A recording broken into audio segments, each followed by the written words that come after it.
எப்படின்னா நான் அவங்களுக்கு ஆல்ஃபபெட்ஸ் நான் படிப்பிச்சு கொடுத்தேன். அவங்களுக்கு எது எப்படி ஹெல்ப்பாக இருந்தது, எது ஈஸியாக இருந்தது, மற்ற எப்படி டிசிப்ளின் நான் சொல்லி கொடுத்தேன், அது எப்படி மற்ற பேரண்ட்ஸுக்கு ஹெல்ப்பாக இருந்தது என்றது அனுபவத்தில் நான் உங்களுக்கு இந்த வீடியோவை நான் செய்கிறேன். Hello, welcome to the grow bag kids channel. உங்கள் எல்லாருமே இன்னொரு வீடியோவில் சந்தோஷப்படுறேன். நீங்கள் இதுதான் முதல் திறமையான வீடியோவுக்கு வாரீங்கண்டா. என் பேர் பிரபா. நான் ஒரு 35 வருஷமாக டீச் பண்ணி கொண்டிருக்கிறேன். 2 வயசுலேருந்து 9 வயசுள்ள குழந்தைகளுக்கு நான் படிப்பிச்சு கொண்டிருக்கிறேன். நான் என்ன மாதிரி அந்த டீச்சிங் எக்ஸ்பீரியன்ஸில் வந்த அனுபவங்களையும் என்ன மாதிரி அது மற்ற பேரண்ட்ஸுக்கும் பிள்ளைகளுக்கும் ஹெல்ப்பாக இருந்ததை பற்றியும் நான் இந்த வீடியோவில் சொல்கிறேன். எப்படின்னா நான் அவங்களுக்கு ஆல்ஃபபெட்ஸ் நான் படிப்பிச்சு கொடுத்தேன். அவங்களுக்கு எது எப்படி ஹெல்ப்பாக இருந்தது, எது ஈஸியாக இருந்தது, மற்ற எப்படி டிசிப்ளின் நான் சொல்லி கொடுத்தேன், அது எப்படி மற்ற பேரண்ட்ஸுக்கு ஹெல்ப்பாக இருந்தது என்றது அனுபவத்தில் நான் உங்களுக்கு இந்த வீடியோவை நான் செய்கிறேன். அது உங்களோட பேரண்ட்ஸுக்கும் மற்றது வேறு பிள்ளைகள் உள்ள உங்களோட சொந்தக்காரனாக இருக்கும், அது ஹெல்ப்பாக இருக்கும்னு நம்புகிறேன்.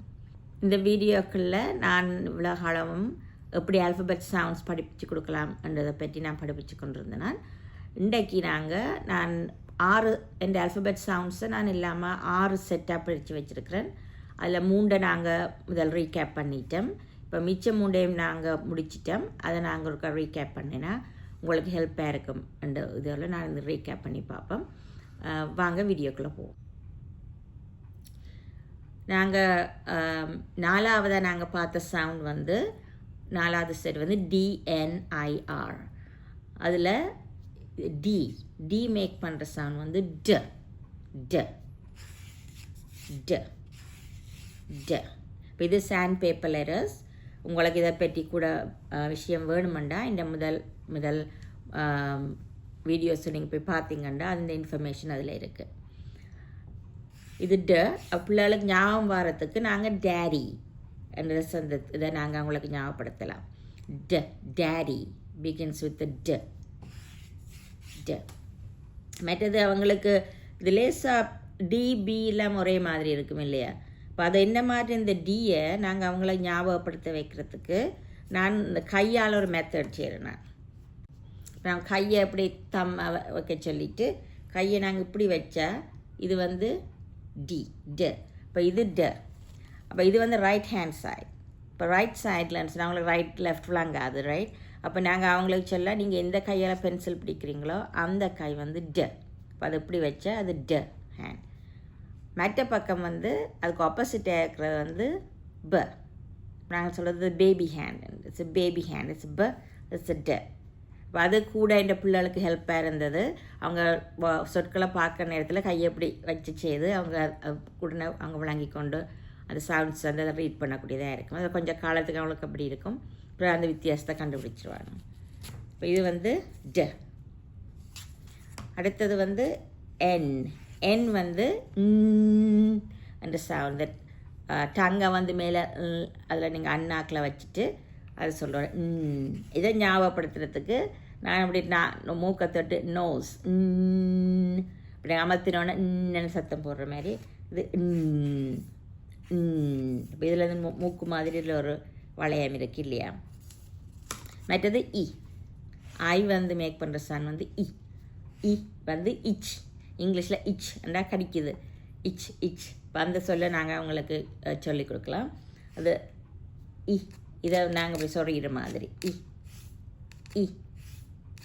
இச். மற்றது ஆர் வந்து அதுக்கு சவுண்ட்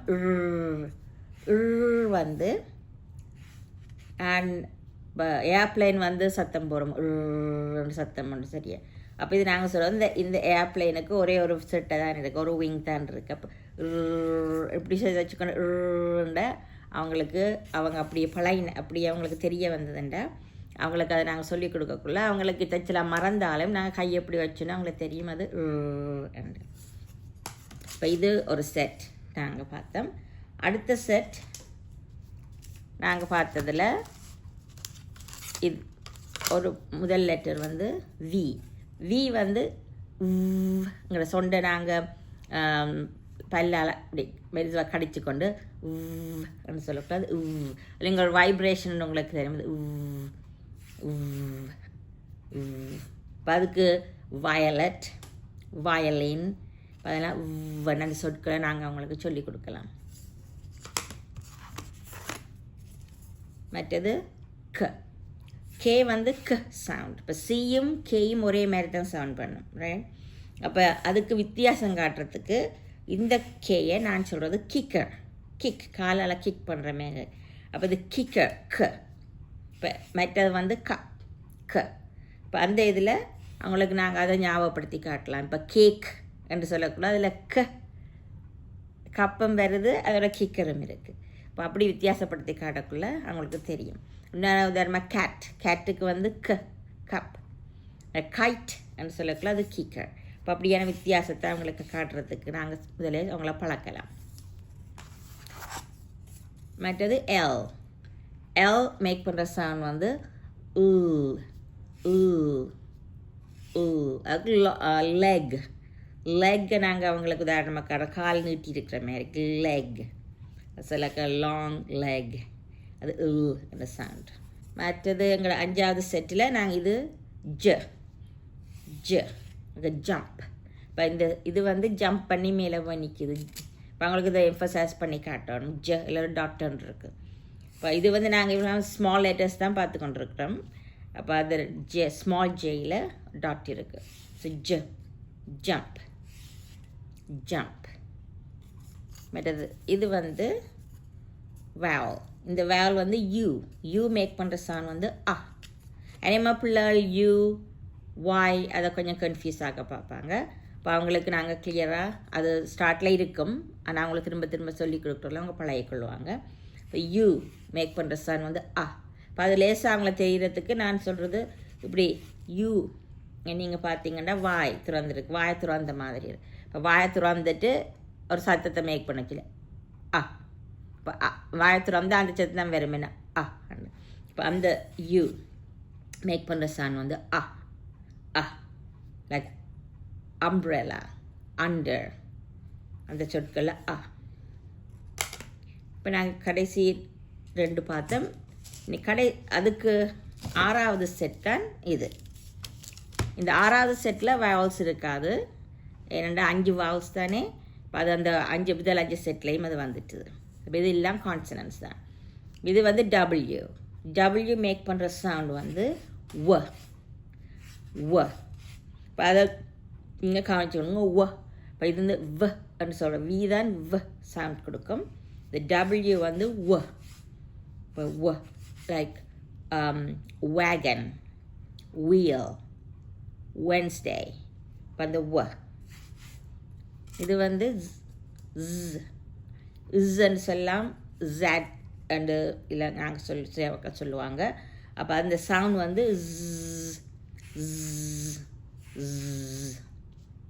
அந்த பி வந்து சத்தம் போடுற மாதிரி அப்படி நாங்கள் காட்டி கொடுக்குறது.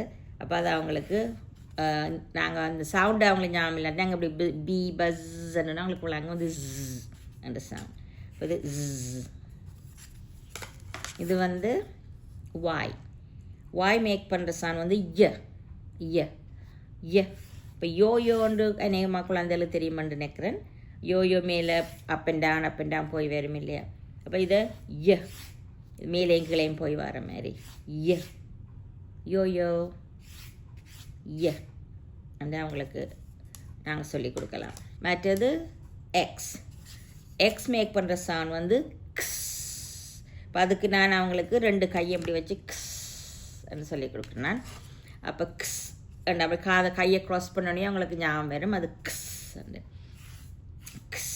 இப்போ இது உங்களுக்கு ஞாபகம் இருக்கும், நான் போன முறை படிப்பிச்ச நேரத்தில் இது வந்து என்னையும் எக்ஸ் வந்து கடைசி லேட்டராக தான் வரும், முதல் எழுத்தாக வாரதா ஒன்று தான் அப்படி இருக்குது. ஆனால் அது உண்மையில அது எக்ஸ்ன்னு சவுண்ட் பண்ணாது. இப்போ பாக்ஸ், ஃபாக்ஸ் அந்த லாஸ்ட் சவுண்ட் இது க்ஸ் க்ஸ். இது கடைசி லெட்டர். இது நான் கியூவை கடைசி எடுத்த காரணம் இது வந்து கியூ தனியாக ஃபங்க்ஷன் பண்ணாது. அப்போ அவங்க இந்த சவுண்ட் யூவோட சேர்ந்து தான் இந்த சவுண்ட் வரும். அதனால் இதை கூட கன்ஃபியூஸ் ஆக்காமல் இருக்கிறதுக்காக கடைசியில் நான் எப்படி பிள்ளைகளுக்கு சொல்லி கொடுக்குறது. இது வந்து கியூ மேக் பண்ணுற சவுண்ட் வந்து குவா குவா. இப்போ டக் சத்தம் போடுற மாதிரி குவாக் குவாக்ன்ற மாதிரி இது குவா குவா அந்த சவுண்ட். ஓகே, அப்போ நாங்கள் இதை ஃபுல்லாக ரீகேப் பண்ணிட்டோம். அடுத்த முறை இந்த என்ன மாதிரி இல்லாத நான் இவ்வளோ ஆக்ட் பிளெண்டிங் சவுண்ட் சொல்லி பார்த்து கொண்டு இருந்தோம். இனி மற்ற மாதிரி சொற்களுக்கு என்ன மாதிரி பிளெண்ட் பண்ணலாம், ஆம், ஆன், ஆக், என்ன மாதிரி அந்த ஏயில் உள்ள மற்ற பிளெண்டிங்கள் நாங்கள் பார்க்க போகிறோம். தேங்க்யூ. உங்களோட இவ்வளோ நீங்கள் இந்த வீடியோ பார்த்து கொண்டு இருந்ததுக்கு. உங்களுக்கு ஏதாவது கேள்விகள் இருக்குமாண்டா? இப்போ இந்த சவுண்ட்ஸில் பற்றி நீங்கள் என்ன நினைக்கிறீங்க? நீங்கள் வேறு மாதிரியான சொல்லி கொடுத்துருக்குறீங்களா, இல்லையாண்டா வேறு ஏதாவது உங்களுக்கு பிரயோசனமாக இருந்திருக்கா, லேஸாக இருந்திருக்கிறா இதை விட என்றால் நீங்கள் அந்த காமெண்ட்டில் போடுங்க. அது எனக்கு ஹெல்ப்பாக இருக்கும். இது வீடியோ விருப்பமாக இருந்தால் நீங்கள் மற்றவங்களுக்கும் ஷேர் பண்ணி நீங்கள் காமெண்ட் பண்ணலாம். அவங்களுக்கு என்ன காண்டாக்ட் பண்ண வேணுமெண்டா, எதாவது கூட ஐடியாஸ் வேணுமெண்டா என்ன நீங்கள் காண்டாக்ட் பண்ணலாம். கீழே இருக்கிற லிங்க்கு நீங்கள் தட்டி நீங்கள் சப்ஸ்கிரைப் பண்ண எல்லாருக்கும் தேங்க்யூ. உங்களுக்கு சப்ஸ்கிரைப் பண்ணாமல் பார்க்குறீங்கண்டா நீங்கள் சப்ஸ்கிரைப் பண்ணி பெல் பட்டனையும் அமர்த்திங்கண்டா உங்களுக்கு நான் போகிற ஒரு வீடியோ வந்து கொண்டிருக்கும். Okay, thank you. அடுத்த முறை ஒரு வீடியோவில் சந்திப்போம். தேங்க்யூ, பாய்.